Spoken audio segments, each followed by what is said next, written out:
Alors vous êtes au Loft 440, c'est un lieu qui est dédié aux événements d'entreprise dans lequel on reçoit des séminaires, des lancements produits, des cocktails, des soirées.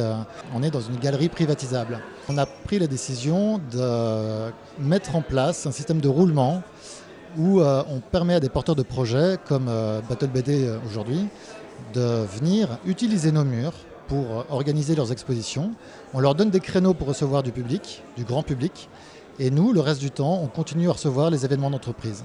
Le but de ce système, c'était donc d'avoir du roulement et aussi de permettre à des jeunes créateurs, on reçoit forcément des personnes qui ne sont pas en galerie, des artistes qui n'ont pas pignon sur rue, qui n'ont pas le bagage suffisant pour être exposés. Souvent des jeunes artistes, ça peut être des personnes en reconversion aussi, de pouvoir toucher des personnes qu'elles n'auraient pas touchées en temps normal. Ce qu'on a voulu montrer ici avec Battle BD, c'était déjà d'envahir un lieu on va dire d'une grande dimension. C'est une grande galerie, 450 mètres carrés d'espace. On a voulu envahir les lieux du sol au plafond. Dans un premier temps, montrer comment le lâcher-prise du spectacle vivant pouvait amener à d'autres réflexions et comment on pouvait connecter nos auteurs de BD toujours dans le challenge, dans le défi, à leur situation présente. Et on évolue d'un spectacle vivant où on est vraiment sur l'instant à une exposition où on est sur l'instant avec une partie Inktober, sur d'autres performances, on va dire, exposées de tableaux sur lesquels je leur donne des thèmes, jusqu'à l'édition où aujourd'hui on présente la bande dessinée de Mathieu Bertrand et de voir justement tout ce chemin entre finalement l'économie du spectacle vivant jusqu'à l'économie de l'édition. Alors, est-ce que vous pourriez préciser ce que c'est qu'une Battle BD ?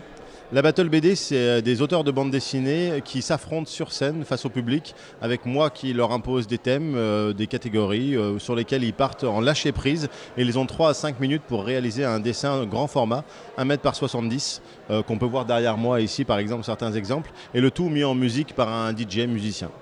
Et après, les gens votent ? Voilà, l'objectif c'est que les gens votent pour le héros, pour le meilleur, celui qui gagne finalement le feutre d'or, qui sera le champion 2023 par exemple. Et c'est un affrontement en 8 rounds et l'objectif c'est de mettre la pâtée à l'autre auteur. Les gens votent pour le meilleur, pour le plus drôle, ils votent comment ? Les gens, souvent, ils votent pas pour le meilleur. Ils votent pour ne pas être angoissés. Donc du coup, généralement, il n'y a jamais 1-0, 2-0, 3-0, 4-0. Parce qu'à un moment donné, le public veut sauver le nul. Ou la nulle. Mais en tout cas, pour le coup, non. Ce qui est vraiment intéressant dans Battle, c'est la participation du public. C'est comment les gens viennent sur scène faire 3 traits au hasard, viennent prendre une position pour devenir les héros d'un manga, d'une BD franco-belge, d'une BD dramatique.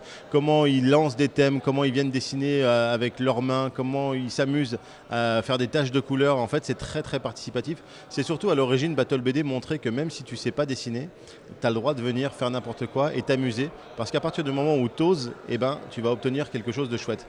Et la performance dans tout ça, c'est que les auteurs de BD, ils ont un trait exceptionnel et à partir de plein de petites peaux de banane, ils en font des dessins d'exception.